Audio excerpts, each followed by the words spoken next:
me and my father always had a complicated relationship, and there were a lot of factors involved in that. I like to try to take responsibility for what I can in the situation, um, and I think coming from a divorced home, it's always going to be complicated. I think we live in a fairly feminized world in terms of I come from a family that the mother was in control all the time. The father had not really much of a say. The mother got the kids. And a lot of my friends are like that. And having lived through it, I can see that my father as well had a similar situation. So we're kind of generations of men that were never really felt like it was okay to be a man, that there was something wrong with asserting yourself, that there was something wrong with being competitive or more aggressive in certain areas. And I think my father definitely tried his best to do what he could, because he only knew what he knew, right? We all only know what we know. But there's just some element of the way that I grew up that caused me to be somewhat subservient, you could say, to women in terms of just chasing them, chasing their validation for most of my life in some way. Obviously, starting with my mother. She was a very powerful woman in the household. No matter what she wanted, she got. And if she didn't get what she wanted, then hell would break loose, right? So I just naturally grew up being fearful of a woman and not being, changing myself in order to keep her happy. Because if she wasn't happy, I wasn't happy, because I would be punished or ignored or whatever shit she would come up with, right? And I was never taught that it was okay to be me. I was always taught that women told me what to do and that I had to do what they say, or I was not right. There was something wrong with me and I would suffer. And I don't blame women for this, right? Because obviously you could say that men can do the same thing to their kids, for sure. But the theme that I'm seeing is that I just had this thing that in my mind that was somewhat implanted, that women are in control and that it was not right to be a man. And I could see my dad behave in these sort of ways as well. He was in many ways incredibly masculine. He was an incredible salesman, really impressive. One of the best, I think, who ever lived. He was a born salesman. He could create charisma where there was none, right? And he worked so hard. He was always, I think only once in his life he worked for someone else, and I don't think he lasted very long, because he just couldn't do it. He always had the balls to work for himself and work really hard and make money for him and the people around him, keep them alive, right? Flourishing to some extent. And he really reached out to me, like he really tried, to make things good between us, and to some extent they were, and better than they could have been, right? Because I was somewhat poisoned in my character and stuff, that we had a difficult relationship. But had I known what I know now, it would have been much different. I would have hoped so anyway. But he tried, and a lot of what he tried was very masculine in essence, but I just rejected it.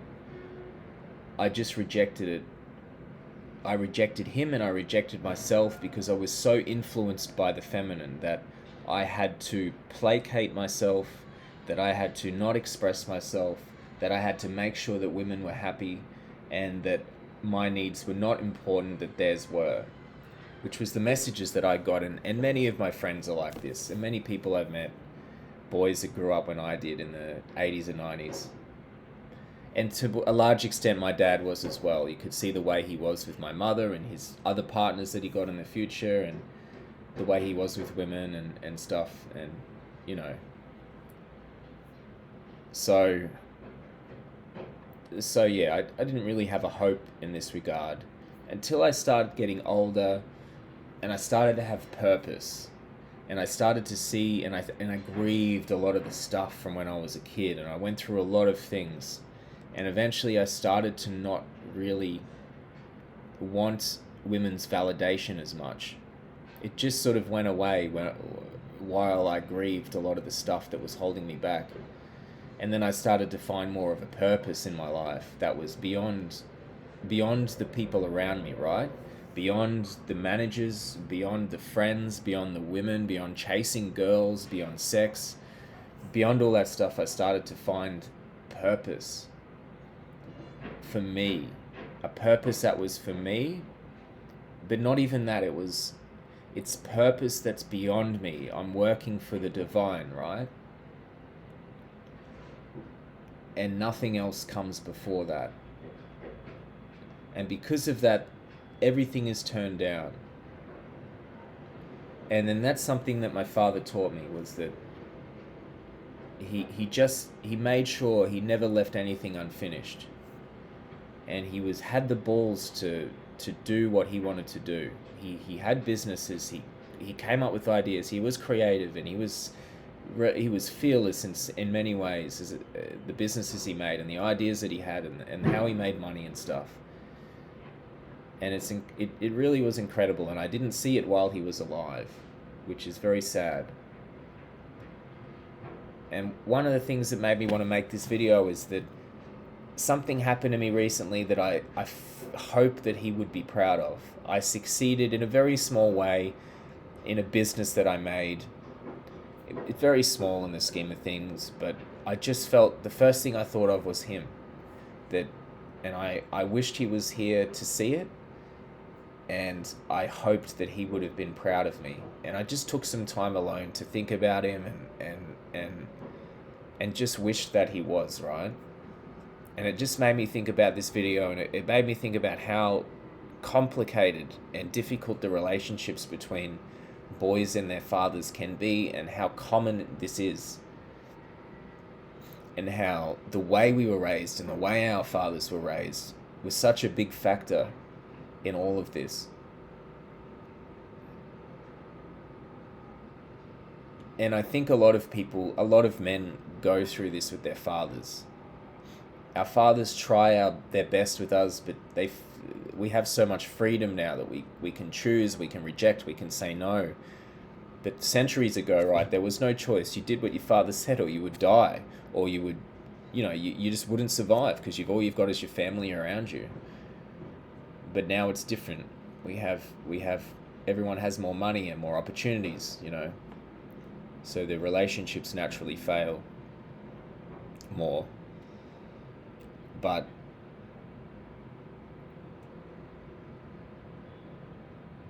yeah, I wish I knew a lot of this while my father was alive.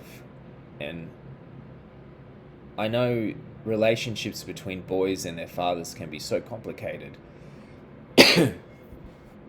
And I know some of you probably watching this with your father have a very difficult and complicated relationship. But for me, when I knew he got cancer, and I knew he had it for a while, and then suddenly I got this call that saying you need to come to the hospital. And I went there, and the second that I saw him, I knew it was done. And I had a few more days left with him, I think. I don't think it was much more than that.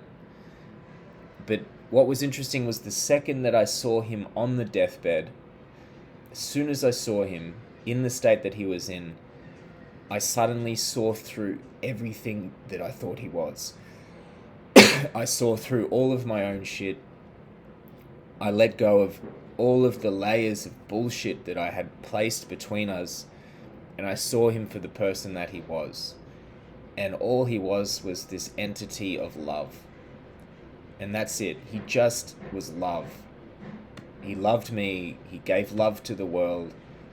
He was this energy of love that just didn't stop until the last moment. And even then, I saw that for the first time in my life. I still couldn't communicate to him properly that I would have liked to, spend the last few days with him and just had this awkwardness between us. But I wish I had seen that earlier. And unfortunately, being a human being, we sometimes, if not all the time, only see things when it's too late. It's the great leveler of all ego, which is death, right? You see everything that you could possibly see in that moment. And I guess my message is maybe try to see it a bit earlier. Because had I seen it earlier, I think me and my father's relationship would have been even better. And I would have